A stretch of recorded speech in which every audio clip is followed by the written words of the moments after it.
Bonjour et bienvenue dans ce nouvel épisode du The Holistic Podcast, un podcast pour t'aider à guérir, t'aligner et rayonner. Et aujourd'hui, on va parler de cette erreur que 9 femmes sur 10 font quand elles adoptent une alimentation anti-inflammatoire. Aujourd'hui, donc, on va parler d'un sujet qui est fondamental dans le cadre d'une alimentation anti-inflammatoire et qui est souvent négligé, c'est l'équilibre acido-basique. Car oui, un terrain trop acide va voler ton énergie, déséquilibrer tes hormones, mais aussi surcharger ton foie, tes reins, provoquer des déséquilibres au niveau de la peau et surtout de ta vitalité. Donc, comprendre l'équilibre acido-basique et surtout se l'appliquer va vraiment être une clé fondamentale dans une approche anti-inflammatoire. L'équilibre acido-basique va vraiment te permettre de retrouver ton énergie, de rééquilibrer tes hormones, rééquilibrer tes cycles, réduire par exemple tout ce qui va être déséquilibre hormonal, que ce soit l'acné, les cycles irréguliers, les sautes d'humeur, mais aussi ça va jouer un rôle important dans tout ce qui est mycose, infection et bien sûr ça va soulager, préserver tes organes vitaux. Il faut savoir que ton corps fonctionne dans une zone de pH très précise. Par exemple, le sang a un pH entre 7,35 et 7,45. Et donc, il va falloir préserver ce pH. Le problème, c'est que chaque jour, ton métabolisme va produire des déchets, que ce soit acide urique, acide lactique, acide carbonique. Et ton corps, il va devoir les tamponner, les éliminer et les neutraliser. Mais parfois, l'acidité va devenir chronique. Donc là, les déchets dont je viens de parler, c'est vraiment le fonctionnement normal du métabolisme. Mais parfois, du fait de l'alimentation, de l'hygiène de vie, du stress, en fait, le corps va produire plus de déchets et donc il va être en surcharge. Qu'est-ce qui va alors se passer ? Le calcium va potentiellement être déstocké de tes os. Ceci va provoquer du coup un risque plus élevé d'ostéoporose par exemple et de déminéralisation. Les reins vont être surchargés, ce qui va produire un ralentissement de la filtration, donc plus de toxines que l'on va accumuler dans l'organisme, et plus de déchets azotés. Le foie va également fatiguer. Le foie, je vous le rappelle dans les précédents épisodes, j'ai bien dit que le foie était vraiment le garant de l'équilibre hormonal. Donc bien sûr, ça va provoquer, un foie surchargé va provoquer un dérèglement hormonal potentiellement, mais aussi des déséquilibres cutanés. Et tout ceci va être un terrain favorable à tout ce qui va être inflammation et douleurs chroniques. Mais du coup, qu'est-ce que c'est qu'un aliment acidifiant ? Alors là, il faut faire la différence entre un aliment qui va avoir la saveur acide comme le citron et la réaction en fait métabolique que le fait d'ingérer cet aliment va produire sur l'organisme. Car c'est ça le principe d'un aliment acidifiant. Un aliment acidifiant va être un aliment que quand il est métabolisé par l'organisme, il va produire des déchets. Et ces déchets vont être des déchets acides, ça peut être des déchets azotés, sulfurés, phosphorés, etc. Donc le corps va avoir plus de déchets à filtrer. Par exemple, les protéines animales qui sont riches en purine vont produire de l'acide urique. C'est d'ailleurs pour ça que dans le cadre de mon alimentation avec une insuffisance rénale, je ne peux consommer que très peu de protéines animales parce que l'acide urique va être éliminé par les reins. Et j'en ai que. Il y a également les produits céréaliers raffinés qui vont produire de l'acidité métabolique. Tout ce qui est viande, charcuterie, poisson gras, qui vont produire de l'acide sulfurique et de l'acide phosphorique. Les produits laitiers qui sont riches en caséine A1 vont être très acidifiants et très inflammatoires également. Donc ça, on reverra aussi les produits laitiers, lesquels sont plus ou moins acidifiants et lesquels sont plus ou moins inflammatoires. Il va également y avoir le café, l'alcool, le sucre et le sel, notamment le sel raffiné. Donc ça, il faut faire attention aussi parce qu'il y a une mode de rajouter du sel dans l'eau que l'on consomme. C'est du sel raffiné qui va être acidifiant pour l'organisme et qui donc va surcharger, comme je vous disais, vos organes vitaux et peut provoquer un dérèglement dans l'équilibre acido-basique. Voilà, il y a d'autres solutions pour consommer des électrolytes que de rajouter du sel dans son eau, par exemple boire de la noix de coco. Donc, les protéines animales vont produire des déchets azotés, ce qui va surcharger les organes vitaux, foie, reins, mais aussi, du coup, provoquer de l'inflammation, vu que ça va être un terrain beaucoup plus acide, et donc favoriser les troubles digestifs, le brouillard mental également, parce que l'équilibre acido-basique a aussi un rôle là-dedans, tout ce qui va être troubles cutanés, troubles de la fertilité, etc. Et d'ailleurs, ce ne sont pas que les sources de protéines animales qui vont être source d'acidité pour l'organisme. Il faut savoir que plein d'aliments peuvent être source d'acidité pour l'organisme. Là, j'ai juste fait un focus sur les protéines animales, mais il y a par exemple les oléagineux. Certains, la majorité même, des oléagineux sont acidifiants pour l'organisme. Il va aussi avoir les protéines végétales, tout ce qui est lentilles, pois chiches, etc. Ces aliments sont donc acidifiants parce qu'ils produisent des déchets dans l'organisme lorsqu'ils vont être métabolisés. Et donc, comme je vous disais, parmi la liste que je vous ai citée, donc protéines animales, protéines végétales, etc., le citron, malgré sa saveur acide, ne fait pas partie des aliments acidifiants. Et ça, il faut faire attention à ne pas confondre, parce qu'en Ayurveda, on a ce principe des saveurs, donc le citron fait partie des saveurs acides, mais ça ne veut pas dire qu'il est acidifiant. Quand on parle d'acidité d'un aliment, on regarde l'indice de Pral. Mais du coup, comment faire pour maintenir l'équilibre acido-basique et donc réduire l'inflammation ? Ça va être de consommer des aliments qui sont plus alcalinisants. Et les aliments qui sont plus alcalinisants, malheureusement, aujourd'hui, on en consomme de moins en moins. Je vous avais fait un épisode de podcast sur le fait de manger trop de protéines animales. Donc, dans cet épisode, je parlais bien d'excès et pas juste dire il ne faut pas manger de protéines animales. Il faut en manger. Comme je respecte ceux qui pour des convictions, refusent de le faire. Mais en tout cas, dans tous les cas, il faut se supplémenter parce que les protéines animales sont riches en nutriments, notamment en vitamine B12, que l'on trouve uniquement dans les produits d'origine animale. Donc, si on ne consomme pas de produits d'origine animale, il faut se supplémenter en vitamine B12. Parce que la vitamine B12, c'est une vitamine qui n'est pas stockée par l'organisme et lorsqu'en cas de carence, peut avoir des atteintes neurologiques. Donc ça, c'est vraiment important de le garder en tête. Donc ensuite, malheureusement, comme je vous parlais dans ce précédent épisode sur les protéines animales qui sont consommées en excès, en fait, quand les personnes vont souvent consommer un excès de protéines animales, elles vont réduire leur consommation d'aliments alcalinisants. Et ça, c'est dommage. Les aliments alcalinisants, ce sont des aliments qui contiennent certains minéraux, qui vont être le calcium, le magnésium, le potassium. Et du coup, on les retrouve, ces aliments, dans les légumes verts, les légumes racines, beaucoup d'autres légumes, des fruits également, mais aussi des herbes aromatiques et tout ce qui va être algues et graines germées. Et donc, le citron, bien qu'il ait une saveur acide et que donc si on se réfère à l'Ayurveda, il ne va pas être recommandé chez tous les individus, notamment chez Pitta, il va être à consommer avec modération. Malgré tout, ça reste un aliment qui est basifiant, qui est alcalinisant. Donc, comment maintenir l'équilibre acido-basique dans son organisme ? Ça va être de manger minimum 70% d'aliments alcalins au cours de sa journée. Et pourquoi du coup c'est vraiment capital de maintenir cet équilibre acido-basique ? Parce que lorsque le corps est trop acide, il va puiser dans les réserves minérales, c'est-à-dire déstocker le calcium, comme je vous le disais, avec un risque plus élevé du coup sur le long terme de développer de l'ostéoporose. Mais sur le court terme, ça va provoquer de la fatigue, des crampes. Donc les crampes, ça peut être un signe aussi d'un terrain beaucoup trop acide, d'un métabolisme trop acide, une peau terne, chute de cheveux, troubles digestifs. L'organisme va aussi déclencher de l'inflammation pour pouvoir se défendre dans un terrain qui est beaucoup trop acide et qui est propice en fait à la prolifération de bactéries. Notamment les personnes qui enchaînent les infections urinaires, les mycoses, c'est clairement un terrain trop acide. Et donc au lieu de juste traiter la mycose ou l'infection urinaire ponctuellement, en plus ça revient en général de façon assez chronique, assez fréquente, il faut traiter la cause, il faut traiter le terrain. Et ça, c'est vraiment important, vous le savez maintenant, de traiter toujours la cause du problème si vous voulez juste vous en débarrasser de façon pérenne.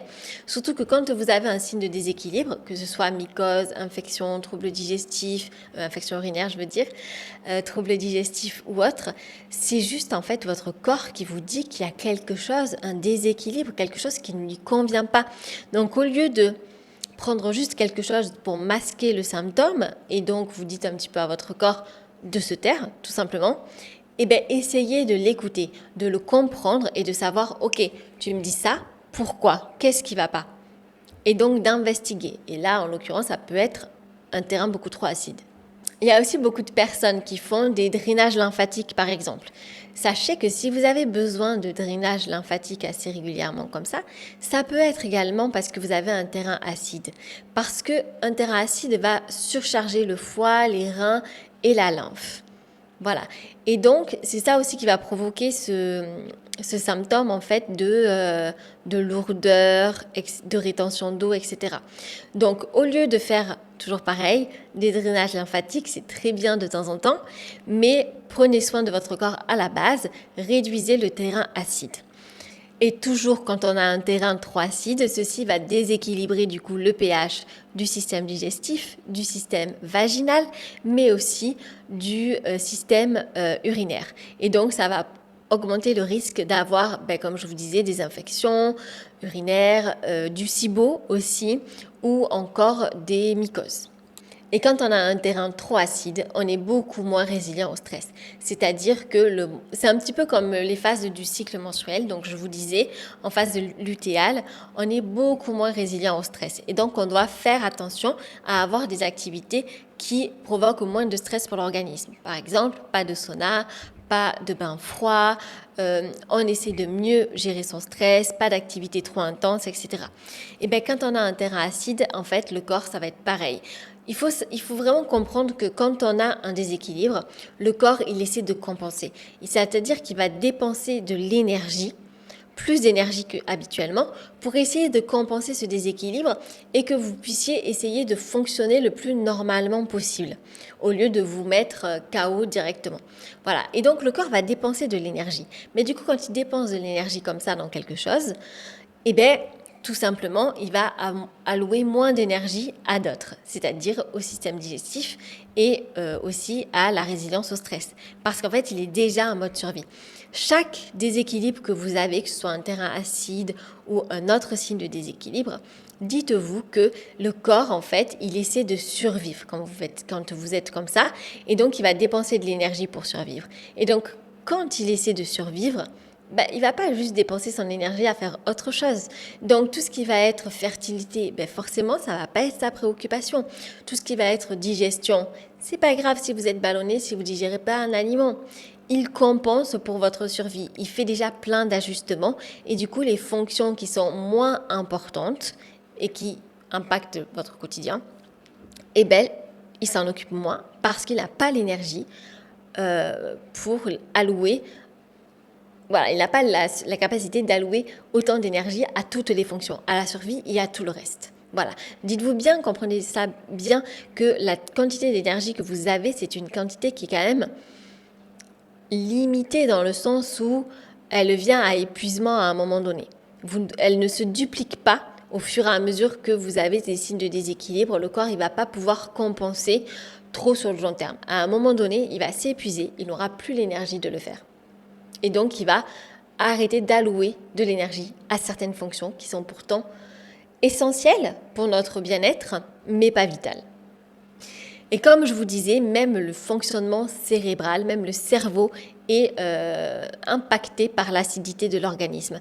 Parce que lorsque vous avez trop d'acidité, ceci va provoquer des problèmes de concentration et aussi un brouillard mental. Voilà, donc il y a beaucoup de personnes qui se disent qu'elles ont des signes de déséquilibre comme ça, problèmes de concentration, brouillard mental, investiguez de savoir si c'est pas juste un terrain qui est beaucoup trop acide, un déséquilibre à ce niveau-là. Et donc, bien sûr, l'acidité de l'organisme va modifier le pH de votre sang, et le pH du sang dont on parlait précédemment. Et donc, ceci va faire que vous allez être beaucoup plus sensible au risque de maladies, d'inflammation, déséquilibres hormonaux, etc. Donc, on a vu les aliments acidifiants, les aliments alcalinisants, mais du coup, je vous ai aussi parlé du sucre. Et donc là, le sucre, on va faire un petit point dessus parce que, outre le fait que le sucre raffiné soit un aliment qui est acidifiant, bien sûr, mais il va aussi avoir un impact au niveau hormonal. Et qui dit impact au niveau d'une hormone dit impact au niveau de plusieurs hormones. Comme je vous avais déjà expliqué, lorsqu'une hormone est déséquilibrée, ceci va déséquilibrer par effet domino d'autres hormones. Donc le sucre va venir potentiellement déséquilibrer votre glycémie.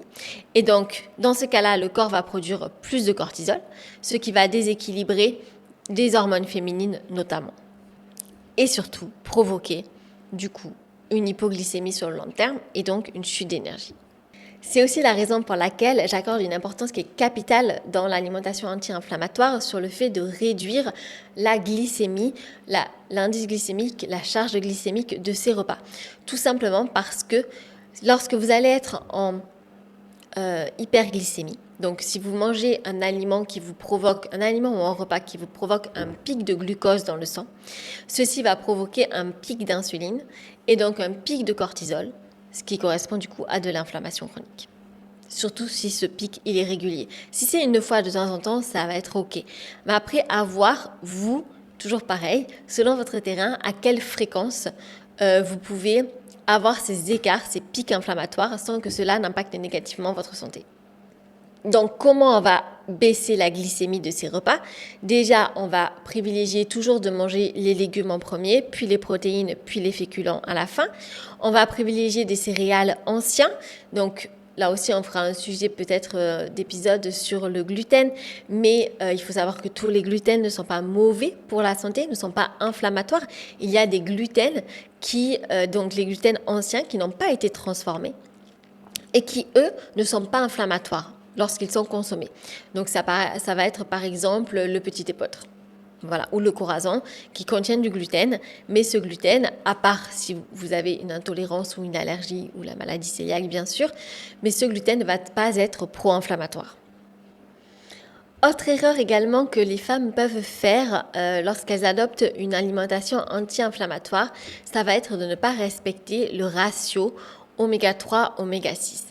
Donc ça, c'est important de comprendre qu'on a besoin des oméga 6 pour survivre. Les oméga 6 sont inflammatoires, mais ils sont nécessaires à notre survie. On a besoin de l'inflammation. Comme je vous avais expliqué, l'inflammation, c'est une réaction du système immunitaire qui est totalement normale, qui est totalement naturelle et qui préserve notre survie. Donc c'est capital, c'est fondamental, c'est essentiel d'avoir de l'inflammation. Le problème aujourd'hui, c'est que l'inflammation est constante. Potentiellement. Si vous avez un terrain acide, que vous ne mangez pas assez d'aliments alcalinisants, si vous avez des pics de glycémie répétés, si vous n'avez pas amélioré la résilience de votre métabolisme face au stress, je ne dis pas de ne pas vivre des éléments stressants, je parle juste d'augmenter la résilience de son corps au stress. C'est deux choses différentes. Moi, c'est ça mon approche. Le but, c'est pas de vivre dans une capsule, dans un jardin toute seule au milieu de la Creuse, où il n'y a pas de stress. Vous aurez toujours du stress, mais augmentez la résilience de votre corps au stress. Et ça va être aussi, du coup, l'erreur qui est souvent faite, c'est de dire « Oh, ok, je résume l'alimentation anti-inflammatoire à ne pas manger de gluten ou à ne pas manger de produits laitiers. » Alors que c'est un peu plus subtil que ça. Le gluten, c'est ok. Certains gluten, ils sont totalement ok. Mais il faut faire attention juste qu'il ne soit pas transformé. Donc par exemple, la farine de petit épeautre contient du gluten et ça c'est ok parce que ce n'est pas une farine qui a été transformée, qui a été génétiquement modifiée et donc on peut la consommer sans qu'elle ne provoque d'inflammation ou de dérèglement hormonal. Ensuite, je parlais tout à l'heure aussi des produits laitiers et notamment des produits qui contiennent de la caséine A1. Donc là, en fait, il faut faire attention déjà sur les produits laitiers. Il y en a beaucoup qui me disent, lors des femmes que j'accompagne, elles disent « Ah, mais je ne comprends pas parce que déjà, je ne consomme plus de lactose et pourtant, j'ai toujours de l'inflammation. » Ce n'est pas le lactose qui produit de l'inflammation. Le lactose, c'est le sucre du lait. Ce qui va poser problème dans le lait, c'est comme le gluten. Le gluten, c'est la protéine. Et bien en fait, ça va être la protéine de lait, c'est-à-dire la caséine. Et il y a différents types de caséine. Donc il y a la caséine A1 qui, elle, va être très difficile à métaboliser par l'organisme et donc ce qui va provoquer de l'inflammation chez tout le monde. Et la caséine A1, on la retrouve essentiellement dans les produits issus de la vache. Mais ensuite, il y a la caséine A2 qui va être mieux toléré et qui est issu du coup de produits qui sont issus plutôt de la chèvre ou de la brebis. Donc ça ne veut pas dire que dans le cas d'une alimentation anti-inflammatoire, il faille remplacer tous les produits laitiers issus de la vache par les produits issus de la brebis ou de la chèvre et en manger de façon quotidienne. Les produits laitiers sont quand même inflammatoires, y compris ceux issus de la brebis et de la chèvre. Donc là, c'est un peu une opinion qui est un petit peu controversée par rapport à ça. Mais pourquoi je dis que c'est inflammatoire ? Parce qu'aujourd'hui, la majorité de la population a de l'inflammation. Si vous avez un syndrome prémenstruel, c'est que vous avez de l'inflammation. Si vous avez un SOPK, vous avez de l'inflammation. Si vous avez un brouillard mental, vous avez de l'inflammation. Vous avez de l'anxiété, c'est que vous avez de l'inflammation au niveau du système digestif. Vous avez de l'endométriose, vous avez de l'inflammation. Et ça, vous êtes constipé, vous êtes ballonné, c'est que vous avez de l'inflammation. Donc vous voyez, c'est des symptômes que tout le monde a. Tout le monde a de l'inflammation du fait de la qualité de notre nourriture. Malheureusement, la qualité de notre nourriture que l'on trouve de façon la plus abondante, c'est pas forcément la meilleure. Le stress aussi, la pollution, comme je vous parlais de l'acidité également, voilà. Surtout aujourd'hui où c'est la mode de manger beaucoup de protéines, etc. Du coup, on renverse en fait ce ratio qui doit être 70% d'aliments alcalinisants et 30% d'aliments acidifiants. Et les protéines font partie des éléments acidifiants. Voilà, donc tout ça en fait va contribuer à de l'inflammation et c'est la raison pour laquelle je dis que même les fromages issus de la chèvre ou de la brebis sont inflammatoires. Parce qu'il faut savoir que la caséine A2, elle est pas inflammatoire chez quelqu'un qui n'a pas d'inflammation, mais elle est inflammatoire chez quelqu'un qui a un terrain pro-inflammatoire, donc qui a un des symptômes que je viens de vous citer. Et donc c'est la raison pour laquelle quand vous consommez que ce soit du gluten ou des produits laitiers, il vaut mieux manger du gluten de petit épeautre, des produits laitiers issus de la chèvre ou de la brebis. Mais encore une fois, il faut éviter d'en consommer de façon quotidienne. Donc, en revenant aux oméga 6 et aux oméga 3, donc aujourd'hui, ça aussi, c'est une source d'inflammation parce qu'on consomme énormément d'oméga 6. Il faut savoir donc que c'est normal de consommer plus d'oméga 6 que d'oméga 3, on en a besoin. Mais le ratio doit être 5 fois plus d'oméga 6 par rapport aux oméga 3. Or, aujourd'hui, dans notre société actuelle, on consomme entre 15 et 50 fois plus d'oméga 6 que d'oméga 3. C'est la raison pour laquelle on dit que vous voyez peut-être souvent « Ah, il ne faut pas manger d'oméga 6 ». En fait, ce n'est pas qu'il ne faut pas manger d'oméga 6, il faut en manger. Mais comparé aux quantités que l'on consomme aujourd'hui, en fait, il faut soit manger moins d'oméga 6, soit manger beaucoup plus d'oméga 3. En tout cas, il faut retrouver un ratio qui est sain. Et les oméga 6, on va le trouver dans tout ce qui est huile raffinée. Par exemple, l'huile de tournesol, mais aussi dans tous les aliments qui vont être frits. Dans beaucoup d'aliments, par exemple, vous le trouvez, en fait, les oméga 6 dans les aliments de façon naturelle. Par exemple, on dit que les noix sont riches en oméga 3, mais les noix contiennent 3 à 5 fois plus d'oméga 6 que d'oméga 3. En fait, les aliments qui sont dans la nature, souvent, ils respectent cet équilibre. Les aliments qui sont riches en oméga 3 contiennent souvent beaucoup plus d'oméga 6. Sauf les poissons gras, c'est la raison pour laquelle je recommande toujours de manger des poissons gras et pas le saumon. Voilà, le saumon d'élevage ou même le saumon sauvage est inflammatoire parce qu'il contient énormément de métaux lourds. Voilà, donc c'est pas un poisson qui est sain. Il vaut mieux manger des petits poissons, sardines, maquereaux, truites aussi, qui vont être beaucoup plus riches en oméga 3 sans avoir les métaux lourds qui sont quand même inflammatoires, donc autant les éviter. Pour résumer, avoir une alimentation anti-inflammatoire, qu'est-ce que c'est ? C'est consommer du gluten, mais du gluten non transformé, réduire sa consommation de caséine et privilégier les aliments qui contiennent la caséine A2 et pas A1, vérifier l'équilibre acido-basique de son organisme, faire attention lorsque l'on consomme, que l'équilibre acido-basique est bien respecté, faire attention à sa glycémie, baisser la charge glycémique de tous les repas, Et du coup, comment on fait ça? On réduit les aliments transformés, donc tout ce qui va être gluten transformé, sucre raffiné, maïs aussi, protéines animales en excès. Même si c'est sain de consommer des protéines animales, en excès, elles sont beaucoup trop acidifiantes. Pareil pour les légumineuses, c'est des protéines végétales, mais elles sont acidifiantes. Donc voilà, toujours faire les bonnes combinaisons alimentaires. Et c'est ça qui est vraiment important à comprendre, c'est qu'il n'y a pas dans l'alimentation non transformée, il n'y a pas vraiment d'aliments qui sont plus sains que d'autres. C'est juste en fait un équilibre à trouver. Par exemple, les oméga 3 ils sont anti-inflammatoires, les oméga 6 sont inflammatoires, ok. Dans les pays nordiques où ils consomment énormément de petits poissons gras, donc beaucoup d'oméga 3, eh bien eux, ils meurent d'hémorragie parce que les oméga 3 va provoquer ça. Il ne faut pas consommer des aliments en excès en se disant « Oh, cet aliment, il est bon pour la santé, je vais en faire une surconsommation. » Non, il faut un équilibre. Il n'y a aucun aliment non transformé qui est miracle pour la santé. Tout est une histoire d'équilibre. Donc, regardez les symptômes de votre corps. Vérifiez si vous êtes inflammé, si vous avez un terrain acide ou à cause de l'acidité potentiellement un terrain déminéralisé. Et ça va être important parce que du coup vous allez traiter la cause de vos mycoses, de vos infections urinaires, de vos problèmes de peau, de votre dérèglement hormonal, de vos troubles digestifs. Et en traitant la cause, le problème sera rapidement résolu. Donc voilà, j'espère que cet épisode vous a plu. Je vous ai du coup présenté un petit peu plus ma démarche en termes de nutrition. Donc là, on a vraiment été focus nutrition. Si vous voulez aller plus loin, je vous invite à réserver une consultation gratuite. Le lien est dans la description où on pourra échanger sur votre cas particulier et identifier potentiellement la cause de votre déséquilibre. Et sinon, n'hésitez pas à liker, commenter, partager l'épisode et vous abonner pour ne pas louper les prochains.